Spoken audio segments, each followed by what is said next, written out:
Hello, I'm Adam Keelick, the principal attorney at the Keelick Law Firm in Bedford, Texas, where I help clients in the Dallas and Fort Worth area with their employment law, family law, and litigation needs.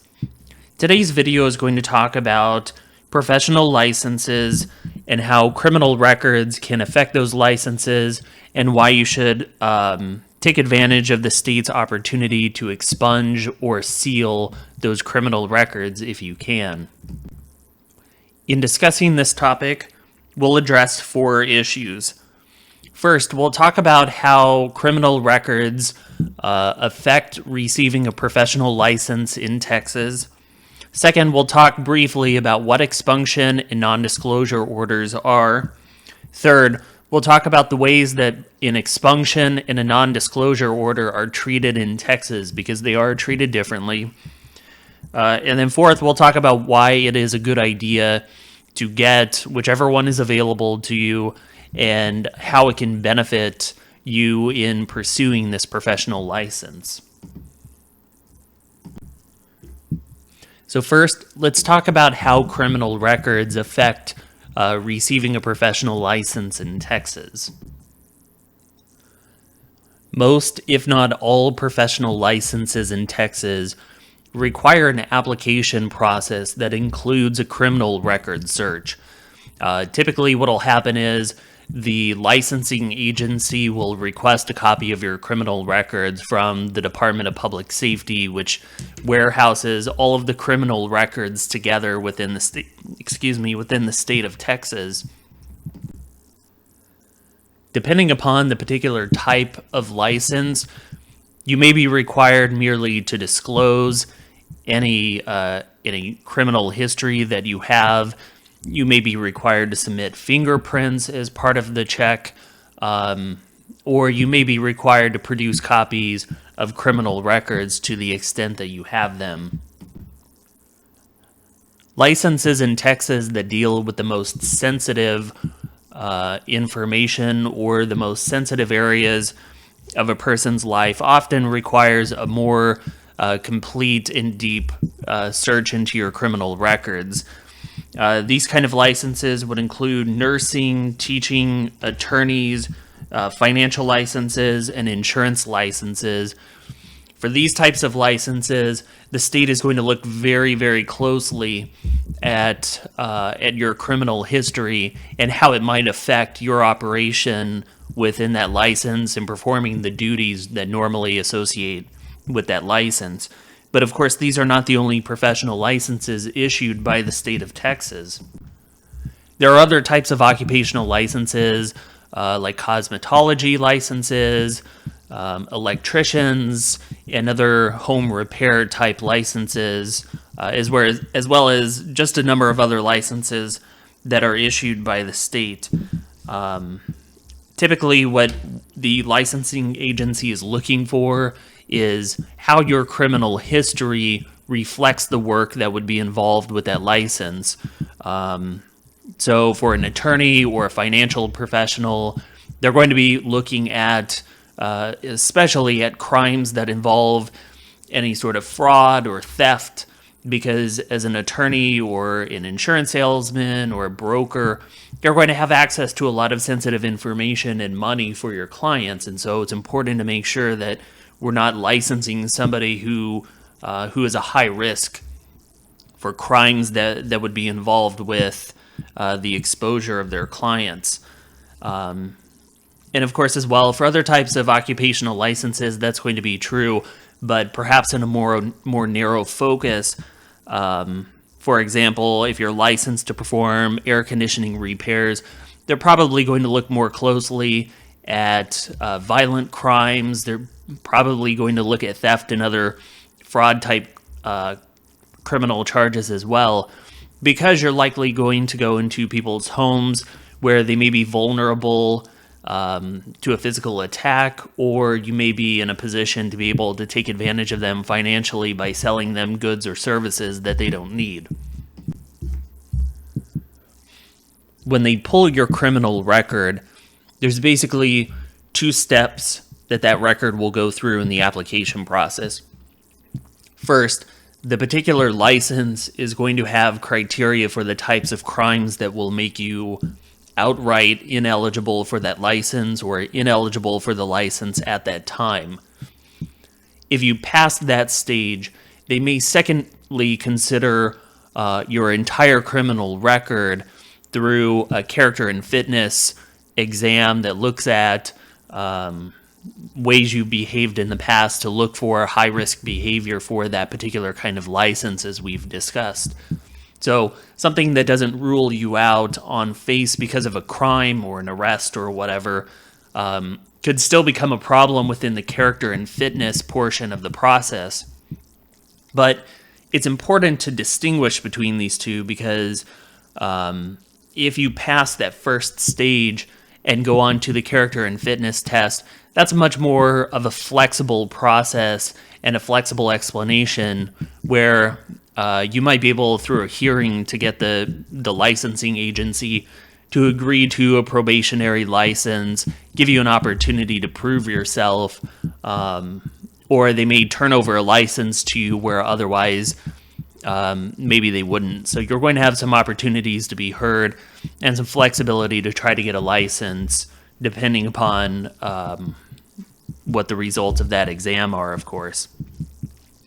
So keep that distinction in mind because it's going to become very important as we turn and talk about expunctions and non-disclosures, and then how both of those differ in what they do for you within that licensing process. So let's talk about what an expunction is and what a non-disclosure order is. The difference here is really important, but fairly simple.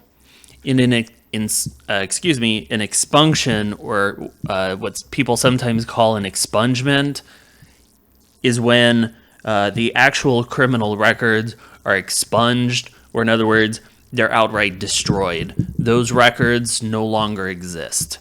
That's it. Once a court orders, those records are destroyed. There's a period of time in which they have to be destroyed so that when the licensing agency goes and looks with DPS, those records don't exist. And they don't exist at the courthouse or in the police department or anywhere else they could be found.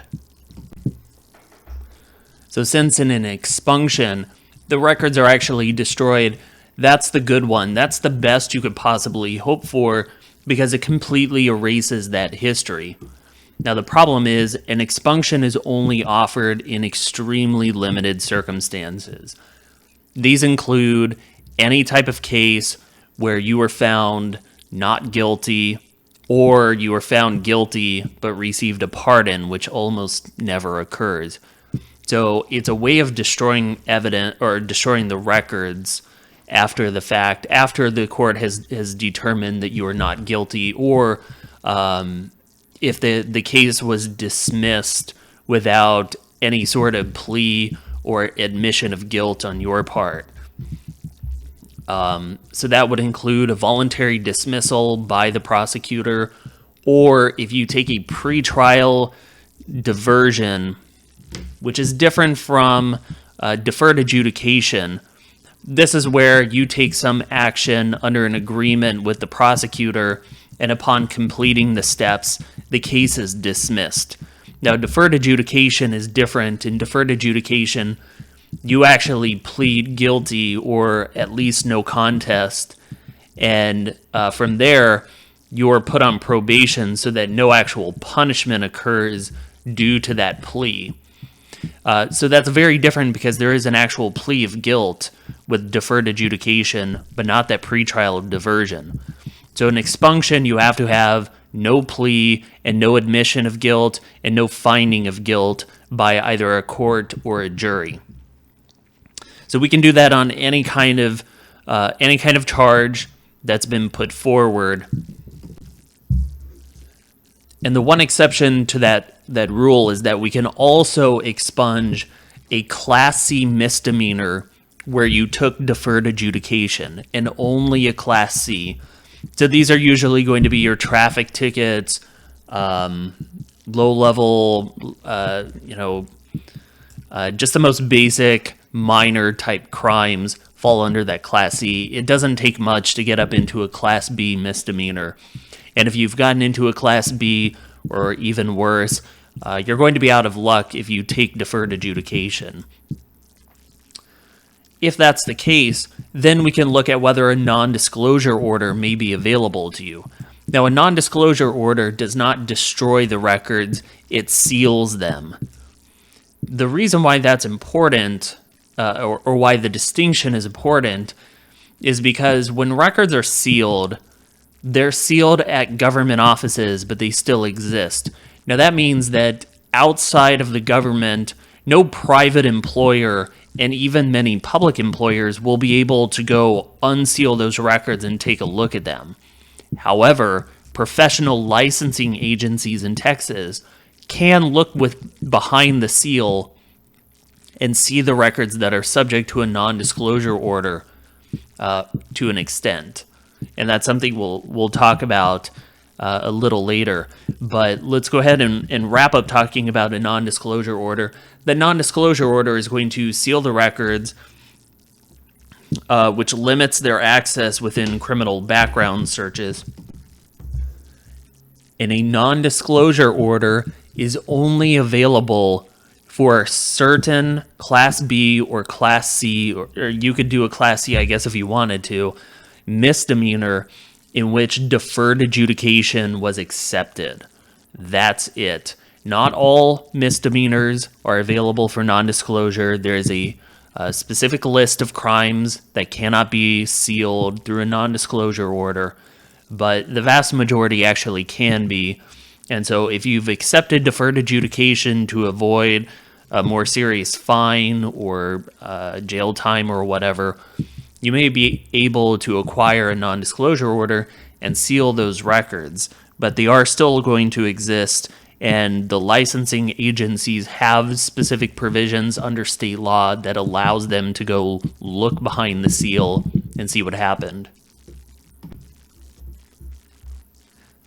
So just to wrap up this explanation, if you were convicted of a felony, if you accepted deferred adjudication on a felony, if you were convicted of a misdemeanor and did not receive deferred adjudication as part of that conviction, then you are not eligible for either an expunction or non-disclosure order. And there are certain types of misdemeanors, as we've discussed, that are not eligible for a non-disclosure order even if you had deferred adjudication. But let's say that you are eligible for one or the other type of order. From a licensing perspective, the difference between these two is really important. And this is where we're going to come back and talk about the two different steps within that licensing process where your criminal background is reviewed. And so to bring that back, first they're going to look at your criminal records to exclude you from a license as on face. If you've got a conviction or a plea of guilt or some other admission of guilt for certain crimes, you may be completely out of the running for that license. If that's not the case, then second, during the character and fitness exam, they're going to look at the criminal background again and see if there's a reason why they should reject your application, put you on a probationary license, or third, some other type of limitation on your license as it relates to that criminal record. Now, the expunction is the easy part. If you've had criminal records expunged, then remember, those records are destroyed, so they're not going to come out in either step in that process. They don't exist. They're not out there. The licensing agency cannot consider them in either step. But of course, you've got to make sure that you actually have that expunction order out there. A lot of people think that they have an expunction order or that their records have been expunged merely because they were eligible for the expunction. But if you don't have an order signed by the court in your hands, it doesn't exist. You may still be eligible for it, but you don't have the order, then your criminal records are still at the DPS or somewhere within the criminal justice system within the state. So that's the easy one. When we start talking about a non-disclosure order, it's a little more complicated, and this is where that two-stage process really becomes important. So if you have a criminal record, let's say that you had a minor in possession of alcohol, you went out drinking at a party, and the police showed up and gave everyone tickets. All right. You took deferred adjudication. At the appropriate time, you got a non-disclosure order. You did all the work. The records have been sealed.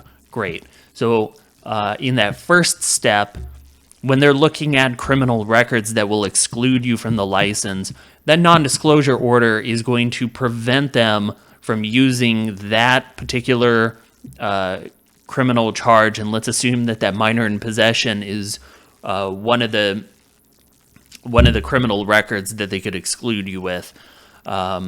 They can't use it to outright exclude you. But when they do the character and fitness test, that's when the licensing agency can look behind the seal and see what that record is. And from there, they're going to see that you have an admission of guilt that you were drinking underage and that you received a citation and you were convicted for it. And it'll also show that you completed your deferred adjudication. The licensing agency can consider how that affects your overall character for the particular license.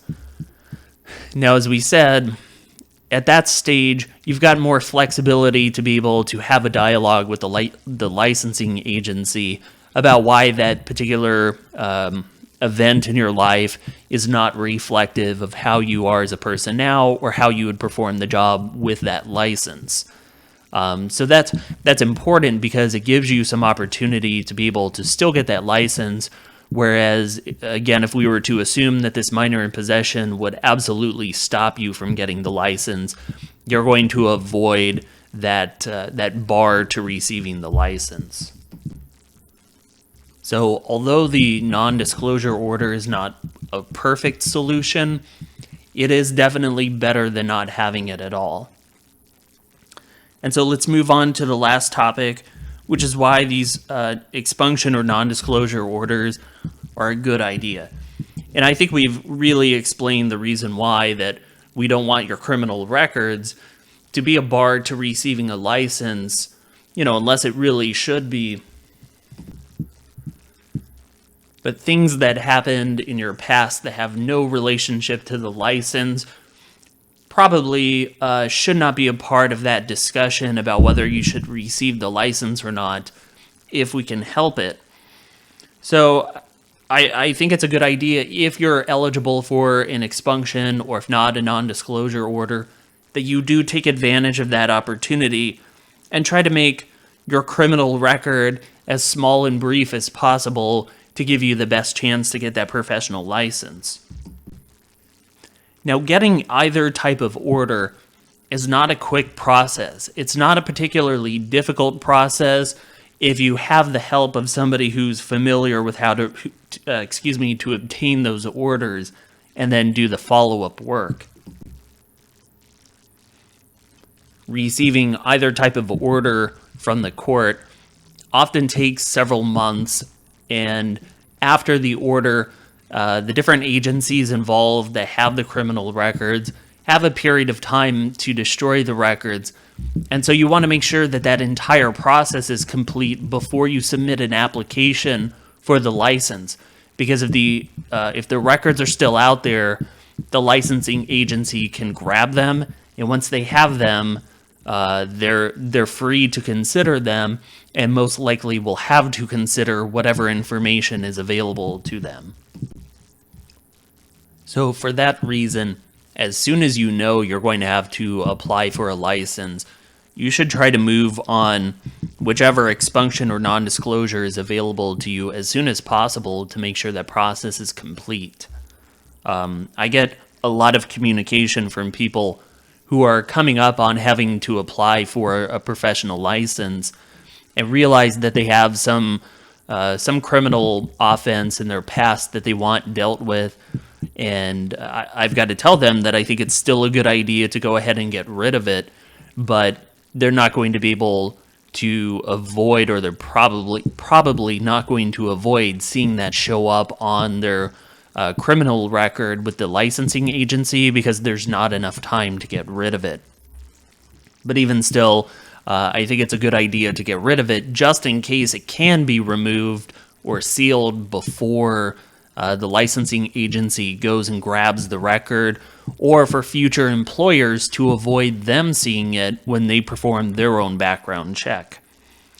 I'll be honest, I'm not a huge fan of some of these non-law firm, non-attorney expunction or non-disclosure order businesses that are floating around out there. You'll find them online, and I don't just say that because I'm an attorney or because I feel like what they're doing is an unlawful practice of law, but because there's no way to really know how good these businesses are at doing the work that needs to be done after you receive that order.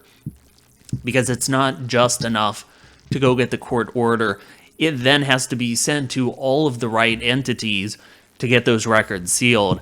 And so certainly there are government agencies that need to receive it, but from your employment standpoint, there are a number of databases held by private entities that log this information as well, and they need to know that they have a legal obligation now to destroy the records with an expunction order or to seal those records with a non-disclosure order. And that may be very important for your employment search, even if it's not an issue in your licensing. So I would encourage anybody looking at an expunction or non-disclosure order to go talk to an attorney in your area that has expertise in dealing with these orders, who can try to get this done for you as quick and as smoothly as possible. So I think that's probably a good stopping point on this video. I think it's gone on long enough, and we've hit on all of the points I wanted to approach. So again, it's important to understand how your criminal records are used in the licensing process, the two different ways that the licensing agency reviews those criminal records, and the steps you can take with an expunction or non-disclosure order to try to destroy or seal those records so they're not affecting your ability to get the license and then ultimately to get the job that you want. I hope this information was useful to you. And again, if you do have some concerns about your criminal records with a licensing issue, talk to an attorney sooner rather than later so that any steps that can be taken on your behalf can be done as quickly as possible. If you're looking for other information about expunctions or non-disclosure, I've got some other information on my website, and there'll be a link in the text below the video, so feel free to check that out. Even if you're outside of the Dallas-Fort Worth area and you would want to work with an attorney closer to you. So that's pretty much it. I think we'll stop here. Thanks for listening as always, and I'll see you next video.